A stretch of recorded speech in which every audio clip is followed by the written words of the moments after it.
అలాగే ఈ క్రిస్మస్ వేడుకలో మనల్ని సజీవ లెక్కలో ఉంచి ఆయనను క్రిస్మస్ యొక్క వేడుకలో పాలు పంచుకునే భాగ్యాన్ని నాకును మాకును ప్రపంచవ్యాప్తంగా దేవుని వెంబడిస్తున్న దేవుని యొక్క బిడ్డలకు, దైవ సేవకులైతే కానీ విశ్వాసులైతే కానీ ఆయా ప్రాంతాలలో ప్రపంచవ్యాప్తంగా సువార్త పరంగా ప్రకటిస్తున్న ఎంతోమంది దేవుని ఎరిగిన బిడ్డలు, అయా మా జీవితాలు ఇటు జరిగినాయి, మా జీవితాలు ఇలా ఉన్నాయి, గత జీవితాన్ని మర్చిపోయి ఈ జీవితంలో చక్కగా దేవుడు మమ్మల్ని మేలుకరంగా ఆశీర్వాదకరంగా, ఒకప్పుడు నేను తాగుతూ ఉన్నాను, తాగుడు మానేశాను, ఒకప్పుడు నన్ను నరహంతకుడిగా తీసివేసి కఠినమైన రాయిగా, కఠినమైన హృదయం నుంచి తీసివేసి సున్నితమైన మనసు నాకు పెట్టాడయ్యా. అయ్యా గతంలో ఆర్థిక పరిస్థితులు, కుటుంబ పరిస్థితులు బాగలేవు, కానీ దేవుని ఎరిగిన తర్వాత, యేసును క్రీస్తు వారిని ఎరిగిన తర్వాత మా యొక్క బాధలు కష్టాలు ప్రార్థన రూపంలో అడిగితే, ఆయన మీద విశ్వాసంగా ఉంటే దేవుడు మాకు సకల సమృద్ధి కలుగజేస్తాడు అని దేవుని వెంబడించిన వారు, క్రీస్తును వెంబడించిన వారు, దేవుని ఆరాధించేవారు ఈ క్రిస్మస్ వేడుకలను ఆనాటి నుంచి ఈనాడు వరకు ప్రపంచవ్యాప్తంగా జరిపిస్తూ ఉన్నాము. వారిలో మనము కూడా ఉన్నాం. ఈరోజు దేవుడు వాక్యంలో ఏం తెలియపరుచుంటే, క్రిస్మస్లో నాయన క్రిస్మస్ ఏమి తెలియజేస్తుంది ఏం చెప్పడతానే నాయన. ఈ యొక్క దేవుడు ఈరోజు వాక్యాన్ని క్రిస్మస్ ఏమని తెలియజేస్తున్నదంటే, క్రీస్తును వెంబడించిన వారు, దేవుని యొక్క కృపా కటాక్షములు పొందిన వారు, దేవుని యొక్క నడవడిలో నడిచిన వారు, ఆయన వాక్యానుసారంగా నడిచిన వారు, నడుస్తున్న వారు అందరూ కూడా సుఖశాంతులతో ఆనంద భరితులుగా ఉండాలని, ప్రేమపూర్వకంగా కలిగి ఉండాలని, మనలో ద్వేషము, విద్వేషము, కోపము, అసూయ అటువంటివి తీసివేసి ప్రేమ కలిగిన వారుగా మనం ఉండాలని దేవుడు ఆశపడుతూ ఉన్నాడు. అటువంటి ఆశ కలిగిన వారైతే దేవుని నామానికి మహిమ కలుగును గాక. ఈ క్రిస్మస్ ఏమని తెలియజేస్తూ ఉన్నదంటే, ఒకసారి వాక్యములోకి మనం వెళ్దాం. నాయన మనం లూకా 2:14 పరలోక సైన్య సమూహము ఆ దూతతో కూడునుంది. సర్వోన్నతమైన స్థలములలో దేవునికి మహిమయు, ఆయనకిష్టమైన మనుషులకు భూమి మీద సమాధానమును కలుగును గాక. ఆయనకిష్టమైన మనుషులకు భూమి మీద సమాధానము కలుగును గాక. చాలు. ఈ క్రిస్మస్ ఏమని తెలియజేస్తుందంటే, లూకా 2:14 ఒకే ఒక మాట అంటున్నాడు. అయ్యా సర్వోన్నతమైన స్థలములలో, మహిమకరమైన స్థలములలో, దేవుడికి ఇష్టమైన స్థలములలో, దేవుడి యొక్క ప్రణాళిక ప్రకారంగా ప్రవచనాత్మకంగా నెరవేర్పుగా ఎంచుకున్న సర్వోన్నతమైన స్థలములలో, మహిమకరమైన స్థలములలో ఆయన ఇష్టులైన మనుషులకు, ఎవరైనా ఆయనకిష్టమైన మనుషులకు, ఆయనకిష్టమైన మనుషులమే మనమా కాదు వేనైనా ఆయనకిష్టమైన మనుషులమే, ఆయనకిష్టమైన మనుషులము మనమంట.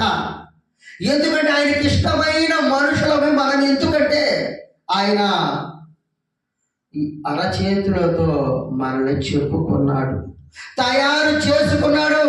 అయ్యా నా బిడ్డ, ఓ సహోదర సహోదరి, నాకు ఇష్టమైన మనుషులు మీరు, నాకు ఇష్టమైన బిడ్డలు, సర్వోన్నతమైన స్థలములలో నేను పుడుతూ ఉన్నాను. నాకు ఇష్టమైన మనుషులకి, నన్ను వెంబడిస్తున్న వారికి నేను తయారు చేసుకున్న నా బిడ్డలకి మీకు ఒక శుభవార్త చెబుతూ ఉన్నాను. ఏమని తెలియజేస్తున్నాడు ఆయన అంటే, దానికి ఏదైనా భూమి మీద సమాధానము కలుగును కాక. ఏం కలుగును కాకనైనా భూమి మీద సమాధానం కలుగును కాక. ఈ భూమి మీద ఉన్న ప్రతి ఒక్క జీవికి, ప్రతి ఒక్క మనిషికి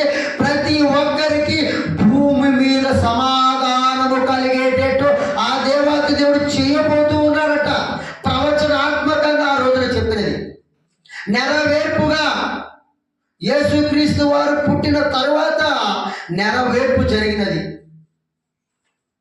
దేవుని యొక్క ప్రణాళిక ప్రకారంగా భూమి మీద ఉన్న ప్రతి ఒక్క మనుషునికి సమాధానము కలిగేటట్లు, ఏ సమాధానం అంటే సర్వోన్నతమైన స్థలములలో దేవునికి మహిమకరంగా యేసు క్రీస్తు వారు పుట్టబోచున్నాడు. తర్వాత నెరవేర్పుగా తీసుకుని వస్తే యేసు క్రీస్తు వారు పుట్టారు అని తెలియజేశారు. ఈరోజు క్రీస్తు శకము, క్రీస్తు పూర్వము కాలాలు కూడానైనా ఎంతలే భూమి మీద సమాధానం కలిగేటట్టు. ఆ భూమి మీద సమాధానం ఎలా అంటే యేసు క్రీస్తు వారు పుడతారట. ఆయన పుట్టిన తరువాత ఆయన ప్రణాళిక ప్రకారంగా జరుగుతాయి అని దేవుడు ప్రతి ఒక్క మనుషునికి తెలియజేస్తూ ఉన్నాడు. ఆ సమాధానమే తెలియజేయటం జరిగినది. దేవుని యొక్క కృపా కటాక్షములు మనమందరము పొందుగాక. ఆయన యందు నడవడికలో నడిచిన వారు ఈ మాటలు, ఈ వాక్యం వింటున్న ఇక్కడ కూర్చున్న బిడ్డలకు, ఈ ఛానల్ ద్వారా వీక్షిస్తున్న దేవుని యొక్క పరలోక రాజ్యం వైపు చూపే సువార్త ఛానల్ ద్వారా చూస్తున్న ప్రతి బిడ్డలకు ఈ క్రిస్మస్ యొక్క వేడుకలో మీరు పాలు పంచుకున్న యొక్క సందర్భాల్లో, మీరు వింటున్న ఈ వాక్యాల సందర్భంలో దేవుడు మీ అందరికి సమాధానము కలిగేటట్టు చేయునుగాక. మీ యొక్క ఆజ్ఞల అవసరతను దేవాది దేవుడు తీర్చునుగాక. నమ్మకము కలిగిన వారైతే దేవుడిని వెంబడించండి. అలాగే అంటున్నాడు. మెయిన్గా, ముఖ్యముగా క్రిస్మస్ అనేది ఏమని తెలియజేస్తుందంటే ఆయన 5 భాగాలుగా తెలియజేస్తూ ఉన్నది. ఏమని తెలియజేస్తూ ఉన్నదంటే,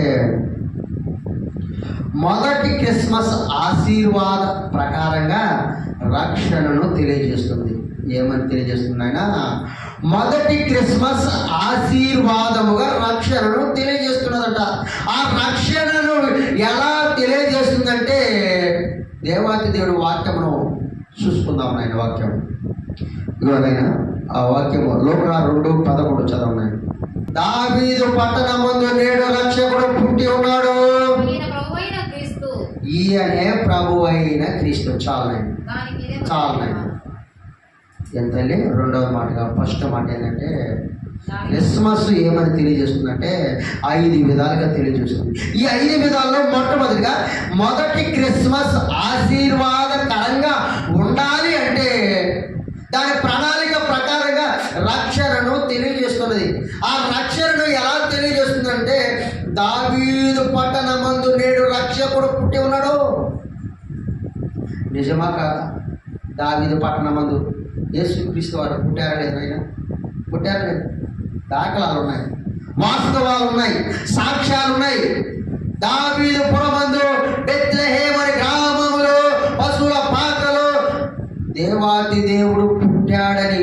ఆ దేవాతి దేవుడు ఎలా ఉన్నాడంటే దావీదు పట్టణమందు పుట్టబోతున్న అతను రక్షకుడు అని పిలువబడుతున్న యేసుక్రీస్తు వారు. ఆ రక్షకుడు ప్రతి ఒక్క ఒక్కరిని, ప్రతి ఒక్క విధానమును బట్టి, ప్రతి ఒక్క అవసరతను బట్టి ప్రతి ఒక్క మనుషుడికి రక్షణ కల్పించబోతూ ఉన్నాడు. ఆయనే ప్రభు అయిన యేసుక్రీస్తు వారుగా మొదటి క్రిస్మస్ ఆశీర్వాదముతో పాటు ఆ రక్షణ అనేది రక్షకుడు మనకి తెలియజేస్తున్నాడు. అటువంటి రక్షకుడైన యేసుక్రీస్తు వారిని నువ్వు వెంటాడుతావా? వెంబడిస్తావా? ఆయన నడవడికలో నడుస్తావా? ఆయన వాక్యానుసారంగా నువ్వు వెళతావా? ఆయన చూపిన మార్గంలో నువ్వు వెళతావా? అలా వెళ్ళినట్లయితే దేవుడు నిన్ను ఆశీర్వదించునుగాక. రెండవ మాట అంటున్నాను, నిన్న రెండవ క్రిస్మస్ ఆశీర్వాదముగా అంట. రెండవ క్రిస్మస్ ఆశీర్వాదముగా ఆడేమంటున్నాడంటే ఆయన అభయము. ఎంత తెలియదైనా అభయము. అభయము అంటే భయపడకుండా, భయము లేకుండా దేవుడి యొక్క మాటలు మీరు వినేవారుగా వింటున్న వారికి మీరు భయము వద్దు, భయపడకండి. ఆ భయము మీరు భయం లేకుండా చూడండి దేవుని యొక్క మాటలని చెప్పి ఆడ తెలియపరుస్తున్నాడు. రెండవ క్రిస్మస్ ఆశీర్వాదకరంగా అభయం అనే మాటను తెలియజేస్తూ ఉన్నాడు. ఆ మాటను వాక్యానుసారంగా మనం ఒకసారి చూసుకుందాం. ఆయన లూకా 2:19 దాంట్లో ఉంటాయని మొత్తం. అయితే ఆ దూత భయపడకుడి, ఇదిగో ప్రజలందరికీ కలగబోయే మహా సంతోషకరమైన సువార్తమానము నేను మీకు చాలు. ఏం చేస్తున్నాడైనా ఆడ జరిగేది ఏంటంటే ఈ యొక్క గొర్రెల కాపరులు ఉన్నారు. ఆ యొక్క గొర్రెల కాపరులు గొర్రెలు కాచుకుంటూ వాడు పొలంలో ఉన్నారు. ఆ పొలంలో ఉంటూ అక్కడికి దేవుడి యొక్క దూత, ప్రధాన దూతలు అక్కడికి వెళ్ళినాయి. అక్కడికి ఆ దూతలు వెళ్ళి అక్కడ గొర్రెల కాపరులతో అంటూ ఉన్నాయి, అయ్యా మీరు భయపడకుడి. మళ్ళా చెప్పలేడు సార్.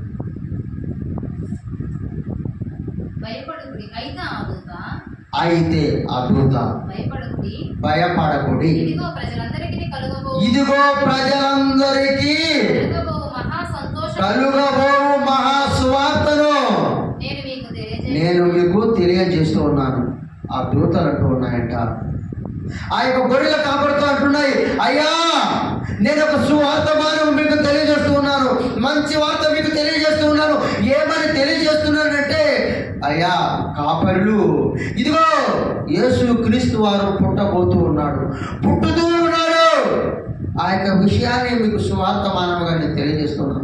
నన్ను చూసి మీరు భయపడకండి, భయము వద్దు అని ఆ గొర్రెల కాపరికి అభయం అనే భయము వాళ్ళకి ధైర్యపరచి ఆ యొక్క విషయాన్ని, యేసు క్రీస్తు వారు పుట్టబోతున్న యొక్క సందర్భాన్ని, ఆ యొక్క విషయాన్ని ఆ దూత ఆ గొర్రెల కాపరికి చెబుతున్న సందర్భం ఈరోజు.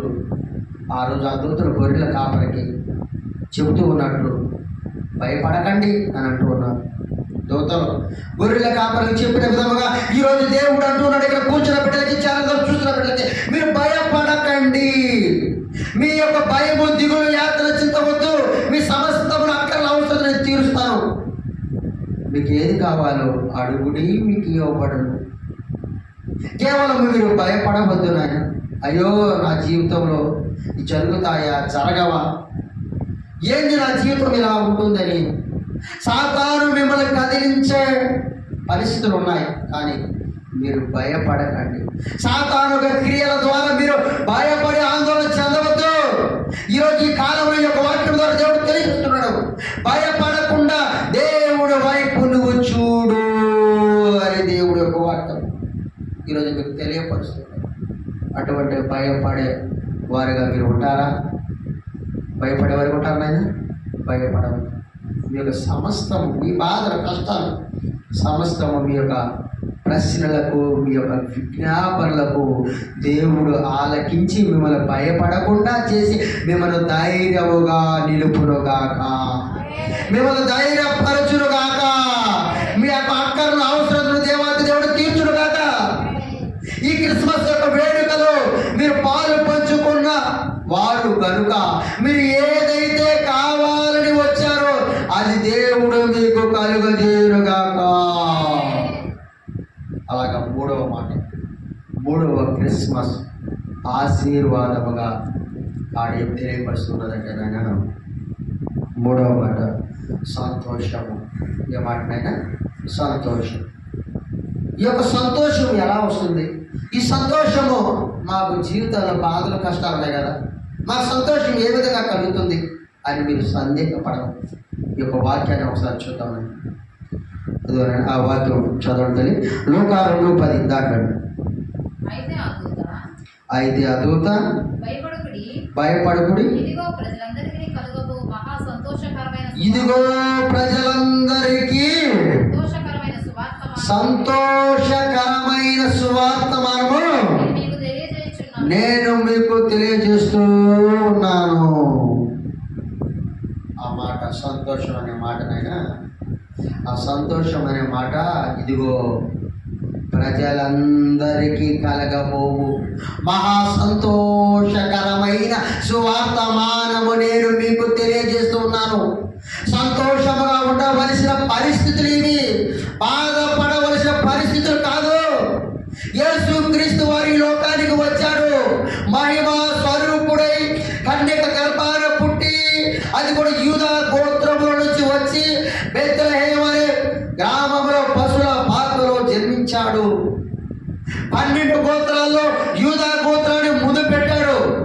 ఆ యొక్క గోత్రంలోనే దేవాతి దేవుడు పుట్టాడని సంతోషకరమైన వార్తను, సంతోషకరమైన బహుమానమును, విషయములను దేవుడు ప్రజలందరికీ సంతోషముగా తెలియజేశాడు.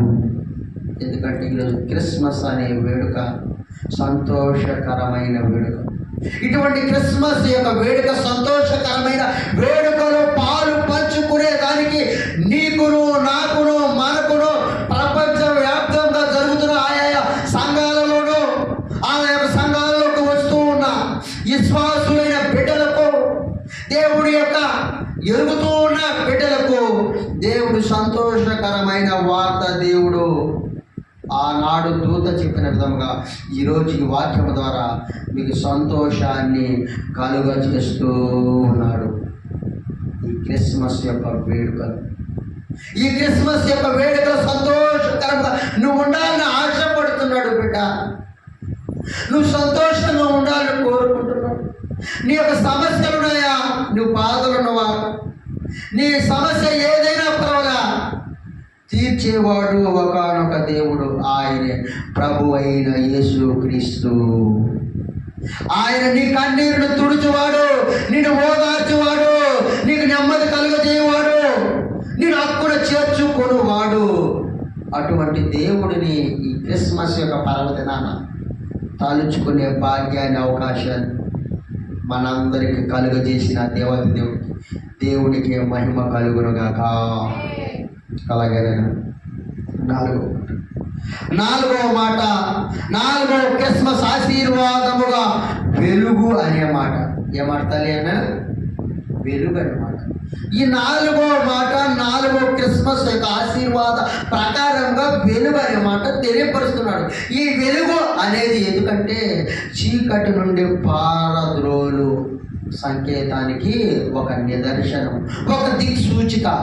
ఈరోజు నువ్వు ఇంటిలో చీకటిగా ఉన్నప్పుడు బల్బు వేసుకున్న లైట్ వేస్తే చీకటిని పారద్రోలుతుంది.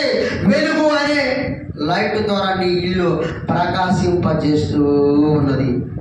ఈరోజు నువ్వు చీకటి యొక్క అంధకార శక్తులలో నువ్వు బాధపడుతున్నావా, సాధారణ క్రియలలో నువ్వు కృంగిపోతున్నావా, దేవుడు నీకు వెలుగును ప్రకాశింపజేయునుగాక. ఒక వాక్యంలో ఆయన అలాగే చదువుతున్నాయి. ఆ వెలుగు అనే మాట లూకాసు సువార్త 2వ అధ్యాయంలో దాంట్లో 8-9 వరకు చదవండి. ఆ దేశంలో కొందరు గొర్రెల కాపరులు పొలములో ఉండి రాత్రి వేళలో తమ మందను కాచుకుంటున్నారు. ప్రభు దూత వాళ్ళ దగ్గరికి వచ్చినది, నిలిచింది. ప్రభు మహిమ వాళ్ళ చుట్టుపక్కల ప్రకాశించినది. ఏదైనా ప్రభు యొక్క మహిమ యొక్క వెలుగు గొర్రెల కాపరులకు యొక్క వెలుగు ప్రకాశించినదంటే, దేవుడి యొక్క వెలుగు నువ్వు పొందుకోవాలని దేవుడి యొక్క ఆకాంక్ష, ఆశ. ఆ వెలుగు నువ్వు పొందుకోవాలంటే క్రీస్తుని వెంబడిస్తేనే నీకు ఆ వెలుగు వస్తుంది. అటువంటి వెలుగును నువ్వు పొందుకుంటావా? అటువంటి వెలుగును విడచకుండా దావీదు కుమారుడు నన్ను దాటిపోకయా అనే మాటకు నువ్వు కట్టుబడి ఉంటావు. ఆ వెలుగును పట్టుకొని నువ్వు చీకటిని పారద్రోలి సాతాను క్రియలను తొలగించి విడిచిపెట్టి వెలుగు కోసము నువ్వు పోరాడుదువుగాక, క్రీస్తును వెంబడించుదువుగాక.